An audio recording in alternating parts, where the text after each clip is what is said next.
अस्सलामुअलैकुम नाज़रीन, अल्लाह ताला से ये उम्मीद करता हूँ कि अल्लाह ताला ने आपको जहाँ पर भी रखा होगा अपने हिफ्ज़ अमान में रखा होगा। नाज़रीन, लाहौर शहर जो है ना, इसका एक अपना मिजाज है। मैंने ये हिसाब लगाया है, जिस तरह कानून के अंदर अमेंडमेंट होती है ना, अभी देखें CCD जो है कितना मुतहर्रक अदारा बना है और ये हम लोगों को सुकून फ्राहम करने के लिए बनाया गया है। IG पंजाब ने ये इसलिए बनाए हैं, इसलिए तैयार किया गया ये महकमा, ये सारे अफसरान को भर्ती किया गया है। पिछले जो मंजे हुए अफसर हैं उनको यहाँ पे ओहदे दिए गए हैं। इसकी रीज़न जो है ना, बेसिकली वो जो मैंने आपको प्रोग्राम में बताया भी है, और इसकी बेसिक जो रीज़न है वो ये है कि शहरियों को जो है ना जल्द अज जल्द जो है अमन फ्राहम किया जाए। अभी शहर लाहौर के अंदर भत्ताखोरी की वारदातें तो कम हो गई हैं, लेकिन कुछ ऐसे अफराद हैं जो कि अपने असर और रसूख का नाजायज़ फ़ायदा उठा कर ना लोगों के लेन देन में जो है ना टांग अड़ा लेते हैं। लोगों को जो है, शरीफ लोगों को प्रेशराइज़ करते हैं। अगर वो लेनदार के साथ हैं तो उसका साथ देते हैं, अगर वो देनदार वाले के साथ हैं तो फिर उनका जो रवैया है ना वो उसके हक़ में होता है। यानी बात करने का मतलब ये है कि ये लोग जो है ना पेरोल पे होते हैं या अपने असर रसूख को, अपने दबाव को लोगों के ऊपर डालकर जो है ना उनकी रकमें खुर्द बुर्द कर देते हैं। अब इसके पीछे इनके क्या बेनिफिट्स होते हैं, ये अदारों का काम बनता है। इन लोगों की निशानदेही करना हमारा फ़र्ज़ है, और मैं अपने प्लेटफॉर्म के ऊपर, आपको पता है कि मैं हर बात को जो है ना वो समझा देता हूँ, तो मेरे अदारे जो है ना मेरी अच्छी बातों पर एक्शन भी लेते हैं। एक लड़का जी, यासर नाम उसका लड़के का है ना, तो वो इस वक्त हवा बना हुआ है। उसकी एक ऑडियो लीक हुई है। उस ऑडियो को जो है ना व्हाट्सएप ग्रुप के अंदर इस तरह वायरल किया गया हुआ है कि अगर आप वो रिकॉर्डिंग सुन लेना तो एक पुलिस ऑफिसर के साथ वो बदजुबानी कर रहा है और गलत अल्फाज के साथ जो है ना, समझ लें कि गालम गलोच के ऊपर जो है ना वो उतर आया हुआ है। उस बंदे का जो है ना रवैया उस पुलिस ऑफिसर के साथ इस तरह का है कि कोई भी शरीफ शहरी जो है ना इस चीज़ को अच्छा नहीं कहेगा। वो पुलिस ऑफिसर, उन्होंने जो भी किया उसके उनके साथ जो है इस बंदे ने जिस तरह का रवैया अख्तियार किया, वो वीडियो जो है ना मैं बना चुका हूँ, आप निकाल कर देख लें, आप सारी बात को समझ जाएंगे। अब नाज़रीन, वही यासर नामी जो लड़का है ना, उसका एक और जो है ना उससे सताया हुआ एक शहरी जो है ना मेरे ऑफिस पहुँच गया। इनका जो कहना है वो ये है कि इन्होंने एक बंदे से पैसे लेने थे। कितने पैसे थे, किस चीज़ के पैसे थे, वो बंदा इनको दे रहा था या वो नहीं दे रहा था, क्या ये भत्ता या जगह टैक्स तो नहीं था, ये सारी बातें जो है ना इनसे करेंगे। ये अपना तारुफ भी आपको करवाते हैं। तो मैं चाहता हूँ बाकी की कहानी आप इनकी ज़ुबानी सुने। जी सर, क्या हाल है आपका? ठीक है, आपका शुक्र है वन, आप सुनाएं। शुक्र अल्लाह का, मालिक का एहसान है, बड़ा अल्लाह की रहमत है। आप मुझे ये बताएं ये क्या वाक़या है? सर, मैं तांबे का काम करता हूँ रावी रोड में। अच्छा। मैंने पैसे लेने थे किसी बंदे से, करहानेदार से, बिलाल नाम है उसका, बिलाल गुजर। तो बस पैसों में जिस तरह कारोबार में होता है, नहीं दे रहा था तो उसके पीछे मैं चढ़ा के पैसे दे। एट द एंड फिर ये हुआ कि 4-6 महीने गुजरने के बाद जनाब जी किसी के दरवाज़े पे चले गए। दरवाज़े पे जाने के बाद वहाँ पे फिर मेरी किसी से गुफ्तगू करा छोड़ी। इस लड़के ने? हाँ जी, इस लड़के ने, जिससे पैसे लेने थे। जिससे पैसे लेने थे। इसका नाम क्या है? बिलाल गुजर। इसका नाम भी, इसका भी कारोबार जो तांबे का है? बिलाल गुजर का नाम, जिससे मैंने पैसे लेने थे उसका नाम बिलाल गुजर है। बिलाल गुजर? हाँ जी। मैंने कहा उसका तांबे का काम? हाँ जी, उसका तांबे का कारोबार। लेन देन भी तांबे का था? लेन देन भी तांबे का था। प्रूफ को लिखत पड़ा था आपके पास? जनाब सारा कुछ है, चेक, अच्छा। खाते, हर चीज़ जो कारोबार। कितनी रकम थी टोटल? 33 लाख रुपए। तो फिर क्या वजह आपको? 33 लाख में 7 लाख इसने 8 लाख दे दिए, पीछे 22-23 लाख रुपए बच गए। फिर ये किसी के दरवाजे पे चला गया। तो अच्छा, किसके दरवाजे पे चला गया? आप नाम नहीं खुल के? यासर भट्ट नामी बंदा है सर। यासर भट्ट, ये स्क्रीन पे जिसकी तस्वीर चल रही है? हाँ जी। इस लड़के के पास वो चला गया। इसने आपको क्या कहा?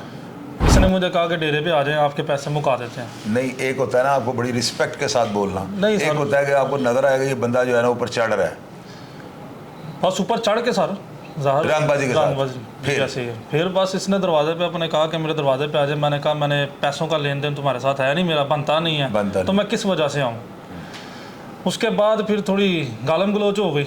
नहीं, आप मुझे मेरी बात बताएं। डेरे पे नहीं गया जिसकी तांबे का कारोबार करने वाला बंदा समझ गोल्ड का कारोबार कर रहा है। जी ऐसे। तो आप इतने सीधे तो मुझे नहीं लग रहे। माशाल्लाह आप भी लाहौर शहर के रहने वाले हैं। आपने से ये नहीं पूछा था यार आप चौधरी साहब हैं, बदमाश हैं, आप पे रोल वाले हैं, कोई शूटर हैं, हैंडलर हैं, कौन है? उस वक्त सर दिमाग में बात आई नहीं, ना पूछी। कुछ ना कुछ तो ध्यान में आया होगा। सीधा सीधा यही कह दिया ना कि जरा मेरा लेन देन नहीं है, मैं किस चीज़ के लिए लेन देन में आऊँ। आपने? जी। तो फिर उसने क्या कहा? उसने कहा पैसे, गालम गलोच हुई, फिर पैसे तेरे मुका देते हैं। तो मैं कहा मैं पैसे तेरे से नहीं मुकाने। ये लड़का पागल तो नहीं है? पिछले दिनों इसकी जो है ना, यानी कि दो तीन दिन पहले इसकी ऑडियो जो है लीक हुई है एक पुलिस ऑफिसर के साथ, ये बड़ी ज़्यादा गलत जुबान। अगर ये पागल ही है तो पुलिस अफसर के साथ जो है ना उलझ रहा है। अच्छा, आप मुझे ये बताएं, आपको इसने कोई धमकी लगाई? धमकी बस यही कि फिर पैसे जो हैं वो नहीं है। अपना क्या कहा इसने, ये करता क्या है? अल्लाह जाने सर, लोगों को इस तरह ही तंग कर दो हैगा फ़ोन करके, हर मसले तो जो बीच में पड़ जाता है, ना लेना ना देना। फिर एंड ऑफ द एंड उस पार्टी ने आपको क्या कहा है? पैसे दे रहे हैं? End of the end party ने मुझे कह रही हूँ जो करना है यासर भट्ट साहब ने करना। तो आपने नहीं ये पूछा नहीं कि मेरा तो उसके साथ कोई लेन देन नहीं है? मैं जानते हैं जनाब सारा कुछ ही कहा है, हर चीज़ ही कही है कि मेरा लेन देन कोई नहीं, मेरा लेन देन तेरे नाल है, मेरी गल तेरे नाल है। आपके पास कोई उसकी ऑडियो शॉडियो है जिसमें आपको धमकियाँ लगा रहा हो? नहीं सर। कोई उसका मैसेज या कोई ऐसी चीज़ आपका वॉइस मैसेज पड़ा हो? नहीं सर, उसकी वजह यह है कि मेरे पास आईफोन है, आईफोन में कॉल रिकॉर्डर नहीं था। तो आप ये चाहते हैं, आप ये चाहते हैं कि ये जो है बंदा बीच में से निकल जाए आपका, जिस पार्टी कल अली पैसे हैं सर, पैसे मिले इस बंदे का, लेन देन हमारे साथ नहीं है, बनता ही नहीं है। तो इस बंदे ने क्या कहा आपको कि अगर आप मेरे पास ना आए तो ये आपको नुकसान करेगा? जी, यानी धमकी दी है? हाँ जी, कि आपको उनका तो पैसे ले लें। आप हमारे डीआईजी फैसल कामरान साहब को कुछ कहना चाहते हो तो कह लें। सर पुलिस है, निज़ाम है, हम इस माशरे में अब बैठे हैं, इस निज़ामात में बैठे हुए हैं, यहाँ पे अब भी इस तरह की हरकतें होंगी जहाँ पे इस तरह लोग प्रेशराइज करेंगे तो लोग कैसे कारोबार करेंगे? बिजनेसमैन महफूज नहीं है, बिजनेस कैसे करेंगे? लेन देन में हमने लेना भी है देना भी है, अगर हर काम में इस तरह के बंदे आ जाएंगे तो हम किस तरह सर्वाइव कर सकते हैं? आपने इस यासर का पता किया इसका क्या काम है? नहीं सर। कोई बदमाश तो नहीं है ये?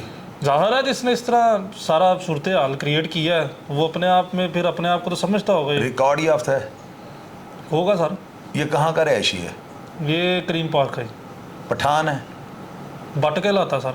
लेकिन इसका चेहरा तो जो है वो मैंने तस्वीर देखी है वो पठानों वाला है, क्योंकि मैंने प्रोग्राम किया इसके ऊपर 2-3 दिन में। मेरे कुछ दोस्त हैं जिन्होंने कहा था कि जी हम इसको जो है ना इसके साथ रब्ता करके इसको ले आएंगे, और मैंने कहा था इसको लें ताकि ये जो गलत फहमी है ना, वो कह रहा है कि मेरी तो वो ऑडियो है ही नहीं, उस बात से मुकर गया है। उसने कहा वो पुलिस अफसर के साथ जो है ना जो बनाई गई है ये डी फेक टेक्नोलॉजी के जरिए बनाई गई है, तो उसको मैंने कहा था कि आ जाओ, लेकिन वो नहीं आया, इसका मतलब वो बदमाश है। जाहिर है आप लोगों के भी सामने है, आपके भी सामने है। तो नाज़रीन, मैं डीआईजी फैसल कामरान साहब से ये रिक्वेस्ट करनी चाहता हूँ कि इस तरह के अनासर जो है ना ये बेशक भत्ता नहीं ले रहे, ये भत्ता के ज़िम्मे में ये काम आ जाता है। भाई एक बंदे का कारोबारी लेन देन है, ये हीरोइन के पैसे तो है नहीं, वो बंदा अपना लेन देन कर रहा है, उसके अंदर चिकड़ चौधरी को आ जाता है।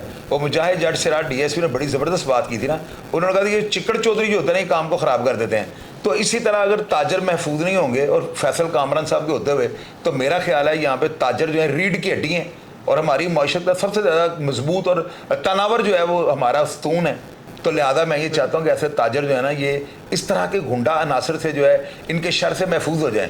ये बंदा वही है जिससे आज से 2-3 दिन पहले किसी पुलिस ऑफिसर के साथ जो है ना इंतहाई वल्गर, यानी कि वो हैंड्स फ्री के बगैर जो है ना वो आप ऑडियो नहीं सुन सकते, इतनी बेहुदा इस बंदे ने जो है ना एक बहुत यानी ताकतवर पुलिस ऑफिसर के साथ जो है ना उस तरह की यानी वाहियात गुफ्तगू मैं तो कहूँगा, हालांकि वो गालम गलोच पे जो है ना सारी मुहित है। तो ऐसे अफराद जो है अगर इनके हौसले पस्त ना किए गए तो ये जो है ना शहर लाहौर के जो शरीफ ताजर हैं इनका जीना हराम कर देंगे। लाख रुपए वो तो ज़ाया होगा। क्या कह रहे हैं? मैंने कहा पैसे हैं कोई हलाल के, कोई 22-23 लाख रुपए हैं, वो तो बीच में आने की वजह से इनके वो हम मैंने वो बात की है ना, इंशाल्लाह ताला आपके पैसे कहीं नहीं जाते। नादिन, आप अगर इस करैक्टर के बारे में जो मेरे ऑफिस में बैठे मैं आपको जानते हो, या इस शख्स के बारे में यासर भट्ट के बारे में आप जानते होंगे, ये कौन है, ये क्या करता है, इसका पेशा क्या है, क्या इसकी तमाम एक्टिविटीज़ इस तरह की क्रिमिनल यानी सारे मामलों पे मुहित हैं, तो मैं चाहता हूँ डीआईजी फैसल कामरान जो है ना ऐसे अफराद के खिलाफ सख्त जो है वो नोटिस करें, सख्त यहाँ पे सही कर रहे ना, सख्त तरीन जो है ना वो एक्शन लें ताकि इनका एहतसाब हो सके। प्रोग्राम का फीडबैक आप लाजमी दीजिएगा और मैं हमेशा की तरह आपको रिप्लाई करने की कोशिश करूँगा। अपना ढेर सारा ख्याल रखिएगा जी। पाकिस्तान जिंदाबाद।